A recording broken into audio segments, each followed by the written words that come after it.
Assalamualaikum warahmatullahi wabarakatuh. Kami dari kelompok 5 yang beranggotakan saya Desi Andriani, Haris Arafi, dan Wahyudi Julwanda. Baik, saya Desi Andriani. Di sini saya akan menjelaskan mengenai materi kelompok kami, yaitu sistem peredaran uang. Baik, langsung saja saya menjelaskan mengenai pengertian uang yang beredar. Uang yang beredar adalah suatu istilah yang dipergunakan dalam ilmu ekonomi moneter, atau dapat dikatakan bahwa uang beredar adalah kewajiban sistem moneter terhadap sektor swasta domestik. Dalam kehidupan sehari-hari, masyarakat lebih mengenal istilah uang tunai, yang terdiri dari uang kertas dan uang logam. Uang tunai adalah uang yang berada di tangan masyarakat di luar bank umum yang siap untuk dibelanjakan untuk pembayaran-pembayaran yang tidak terlalu besar. Uang tunai di Indonesia dikenal dengan uang kartal. Uang kartal adalah uang kertas dan uang logam yang dicetak dan diedarkan oleh Bank Indonesia yang berfungsi sebagai otoritas moneter. Sedangkan uang yang berada di dalam rekening giro di bank umum itu disebut dengan uang giral. Dan simpanan dalam tabungan rekening dan deposit berjangka itu disebut dengan uang kuasi.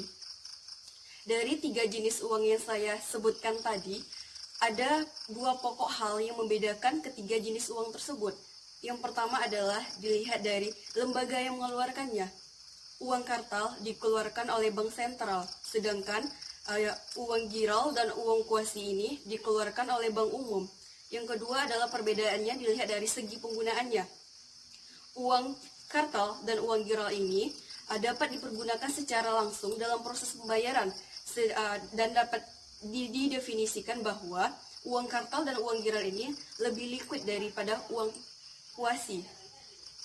Baik, selanjutnya yaitu jenis-jenis uang yang beredar. Seperti yang saya jelaskan tadi, bahwa uang beredar adalah kewajiban sistem moneter terhadap sektor swasta domestik.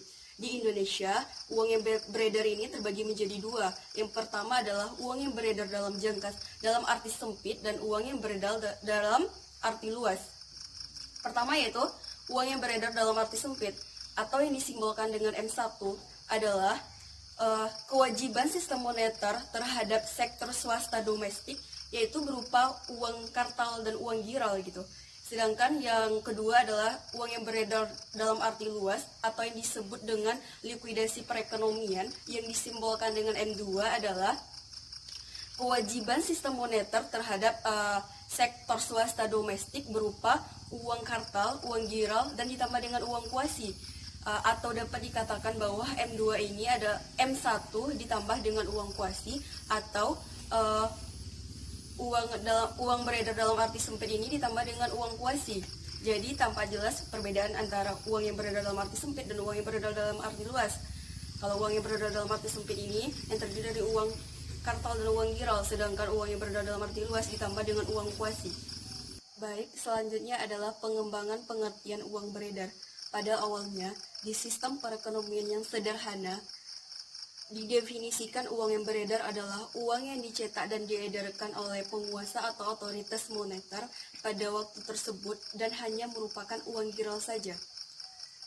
Pada pertengahan abad ke-19, pada saat itu, bank umum komersial baru dan pada tahap perkembangan. Pada saat itu, simpanan dalam bentuk giro ini belum dikenal oleh masyarakat luas. Pada saat itu, simpanan dalam bentuk giro ini hanya dipergunakan oleh orang-orang kaya dan pedagang saja. Sedangkan masyarakat luas belum mengenal dan memanfaatkan dari bank umum ini. Dan pada saat itu timbullah perdebatan apakah simpanan dalam bentuk giro ini substansi dari uang tunai yang dikategorikan sebagai uang. Dan pada saat itu disepakati bahwa simpanan dalam bentuk rekening giro ini tidak dianggap sebagai uang. Seiring dengan berkembangnya kegiatan bank umum pada awal pertengahan abad ke-20, hal ini diikuti oleh perkembangan kegiatan ekonomi. Pada saat itu, masyarakat telah mengenal dan memanfaatkan jasa dari bank tersebut. Dan pada saat itu simpanan dalam bentuk giro ini atau demand deposit ini, substansi dari uang tunai ini yang dikategorikan sebagai uang dapat diterima oleh masyarakat dan dianggap sebagai uang yang beredar di Indonesia. Selanjutnya yaitu kebijakan pengedaran uang di Indonesia. Kebijakan pengedaran uang di Indonesia ini memperhatikan dua hal atau dua tujuan. Yang pertama adalah menjaga ketersediaan dan kelancaran uang tunai, dan yang kedua adalah memelihara integritas dari nilai rupiah tersebut. Ada beberapa langkah atau beberapa hal yang harus dilakukan agar tujuan tersebut tercapai. Yang pertama yaitu adalah perhitungan terhadap perhitungan nilai rupiah yang dibutuhkan dalam perekonomian. Yang kedua adalah pemetaan wilayah penyebaran uang. Yang ketiga perhitungan uang yang rusak, dan yang keempat adalah persediaan uang yang optimal. Selanjutnya adalah tahap penyebaran uang. Tahap penyebaran uang ini terbagi menjadi 5. Yang pertama yaitu tahap perencanaan. Di sini perencanaan pengeluaran emisi baru yang mempertimbangkan tingkat kepalsuan, nilai intrinsik, dan massa dari uang yang beredar tersebut. Yang kedua adalah pencetakan. Dalam hal ini, Peruri merupakan salah satu perusahaan yang memiliki kewenangan yang diberikan oleh Bank Indonesia untuk mencetak rupiah. Yang ketiga adalah penyebaran. Setelah uang tadi dicetak, kemudian akan diedarkan ke seluruh wilayah Indonesia melalui perwakilan Bank Indonesia. Yang keempat adalah pencabutan. Bank Indonesia akan melakukan pencabutan setiap tahunnya terhadap emisi tertentu yang sudah tidak berlaku lagi. Dan yang kelima adalah pemusnahan. Bank Indonesia akan melakukan pemusnahan secara berkala terhadap nilai rupiah. Selanjutnya adalah penanggulangan uang palsu. Dalam keikutsertaan Bank Indonesia dalam penanggulangan uang palsu, Bank Indonesia melakukan upaya preventif dalam mengatasi uang palsu tersebut. Adapun usaha preventif tersebut yang pertama yaitu pemilihan kode keamanan yang baik. Yang kedua, melakukan sosialisasi kepada masyarakat mengenai ciri-ciri uang palsu dan uang asli. Yang ketiga adalah melakukan penelitian terhadap security features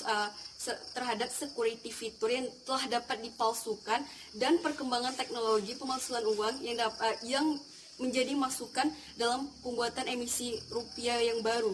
Yang keempat adalah melakukan koordinasi dan kerjasama terhadap instansi yang terkait. Misalnya melakukan pelatihan atau pengembangan pengetahuan kepada penyuluh, dalam hal ini baik Bank Indonesia, perbankan maupun kepolisian. Selanjutnya adalah cara pemusnahan uang yang tak layak edar.